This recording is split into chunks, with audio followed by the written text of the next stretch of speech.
నమస్తే, నేను Kittu. Welcome to BRK news. ఈరోజు మనతో పాటు పొలిటికల్ అనలిస్ట్ లింగంనేని శివరాం ప్రసాద్ గారు ఉన్నారు. వారితో మాట్లాడతారు. నమస్తే సార్. నమస్తే.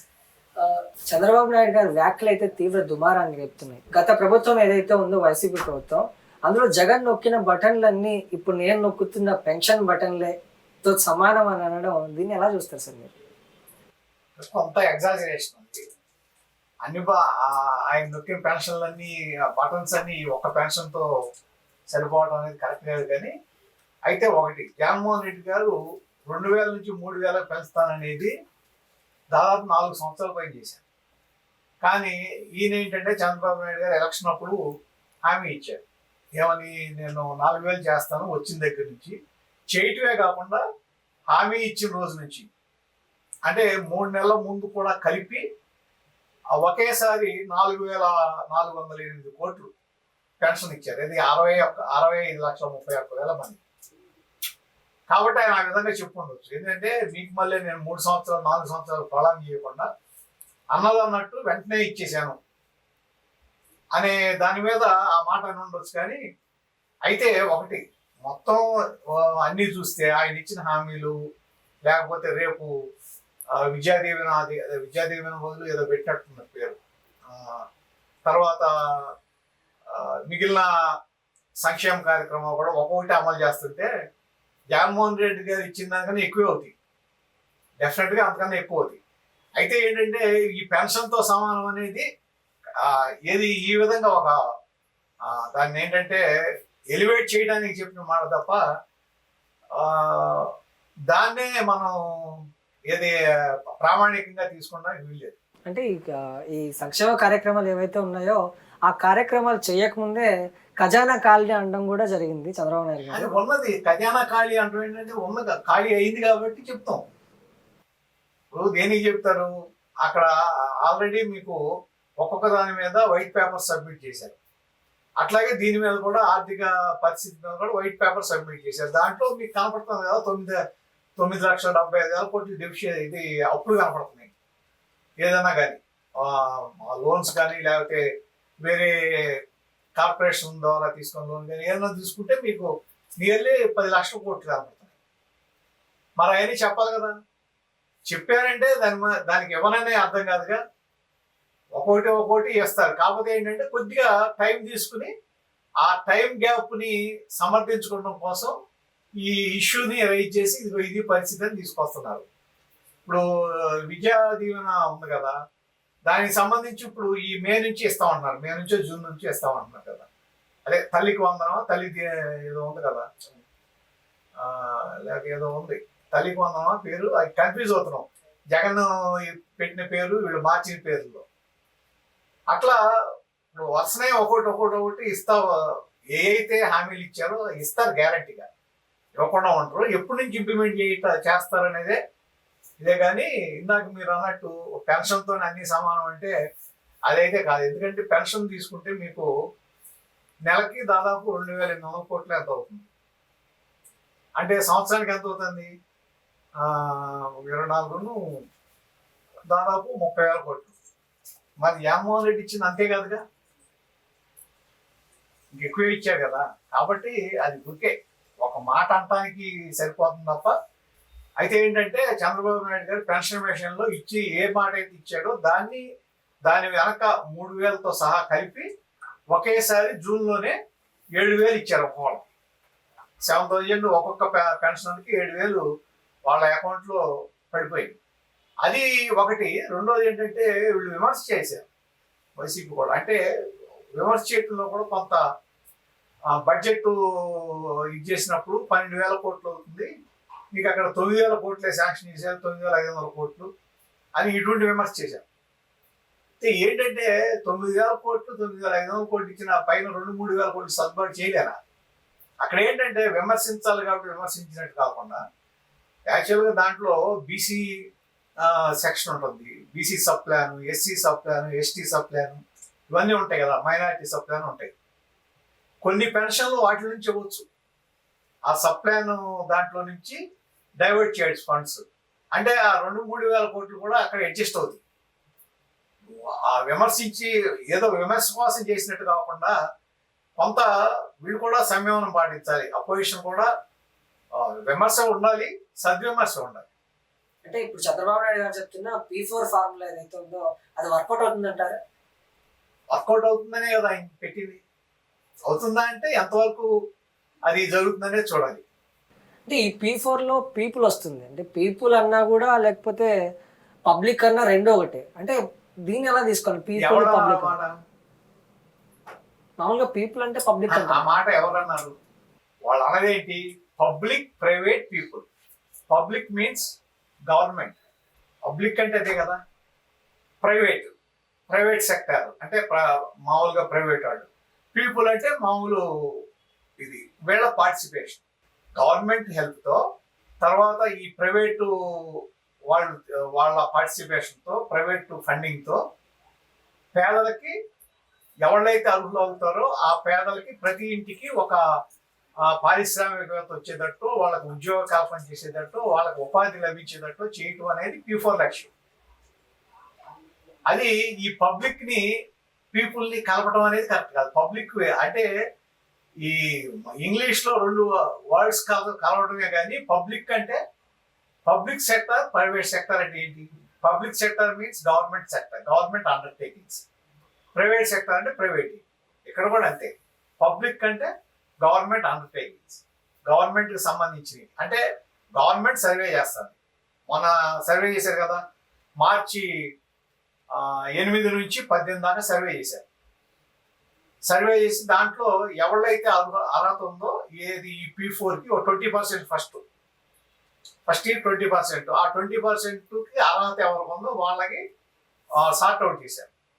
వాళ్ళని ఈ ప్రైవేట్ వాళ్ళు ఏది మన సిఎస్ఆర్ ఫండింగ్ ఇస్తారో, ఇంకోటి ఇస్తారు ఏదన్నా కానీ వాళ్ళు వీళ్ళని టేక్ ఓవర్ చేసి వీళ్ళకి హెల్ప్ చేయటం. లేకపోతే ఒక విలేజ్ లో ఒక 10 మంది ఉన్నారు, ఆ 10 మందిని గ్రూప్ చేసి వాళ్ళకి ఏదైనా హెల్ప్ చేయటమా, అది క్లారిటీ వస్తుంది. అంటే మంచి స్కీమే.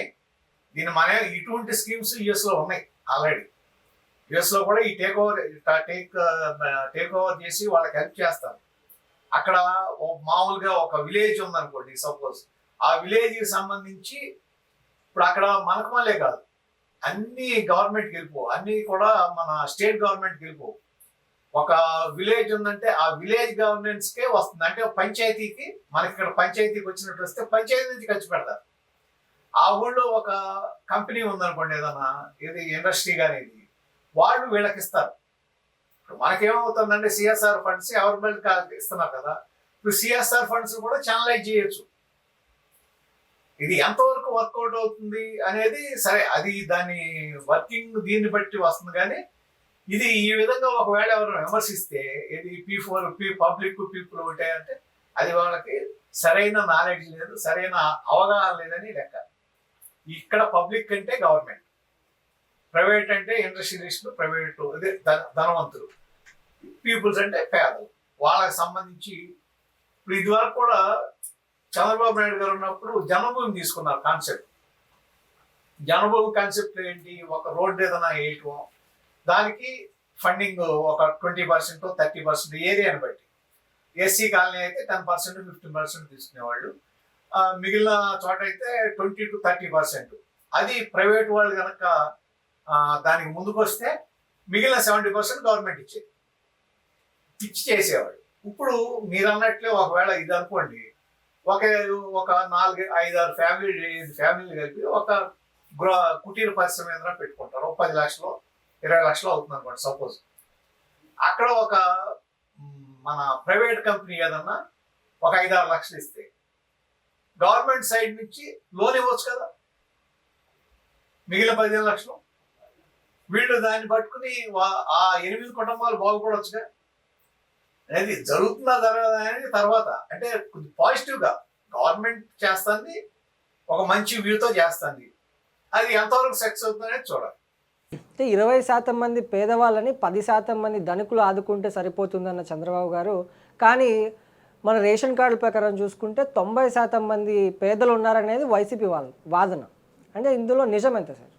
90% మంది పేదలు అంటే ఇప్పుడు మనకు 5 కోట్ల మంది జనాభా ఉన్నారు. అంటే 4,50,000 మంది పైన పేదల ఆంధ్రప్రదేశ్లో అది ఆర్గ్యుమెంట్ చేసినప్పుడు అర్థం ఉండాలి కదా. ఎంత రేషన్ కార్డులు ఉన్నాయి మనకి? 89,24,640 రేషన్ కార్డులు. రేషన్ కార్డులో కూడా మొదటి నుంచి అనుకున్న రేషన్ కార్డులో కూడా అనర్హులు చాలా మంది ఉన్నారు అని.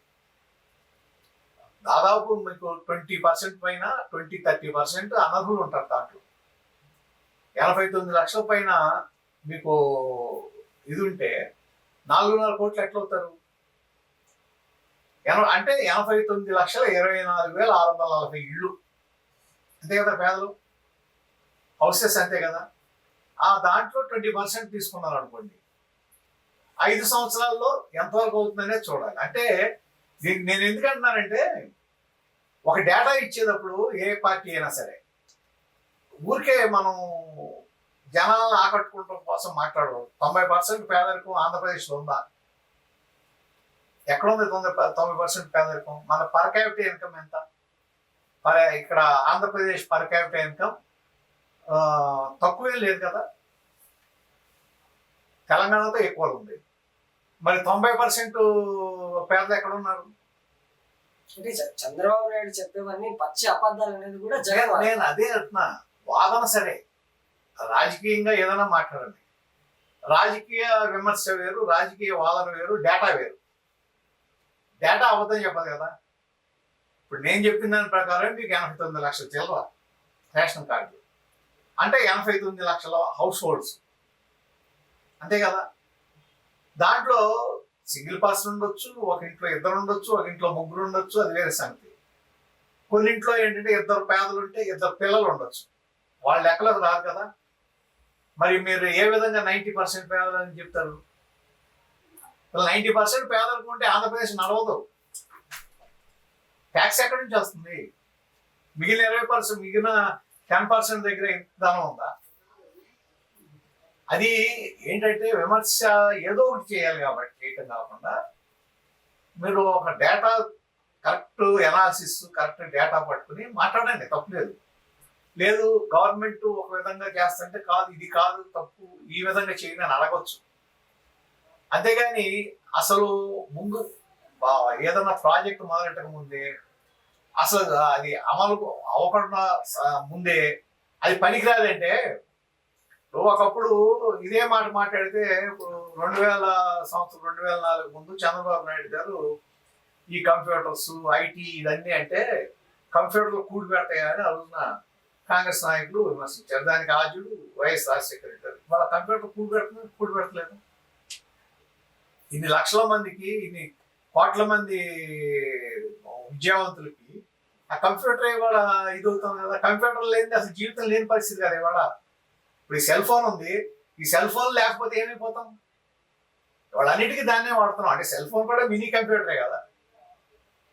మరి అంటే నేను అనేది విజన్ ఉండాలి, కానీ విమర్శలో కూడా అర్థం లేని విమర్శ చేయకూడదు. ఇది P4 అనేది ఎంతవరకు సక్సెస్ అవుతుందో చూడాలి.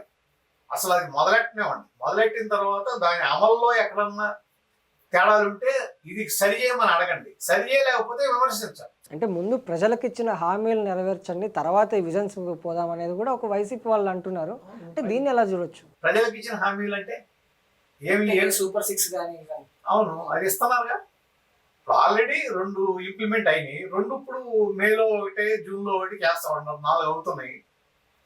మిగిలిన ఏంటంటే 1,500 రూపాయలు 18 సంవత్సరాలు దాటిన వాళ్ళకి 1,500 రూపాయలు ఇవ్వటం అనేది, అది ఎప్పుడు ఇస్తారనేది ఒకటి. బస్సు, ఫ్రీ బస్సు, ఈ 2 కదా ఇవ్వాల్సినవి.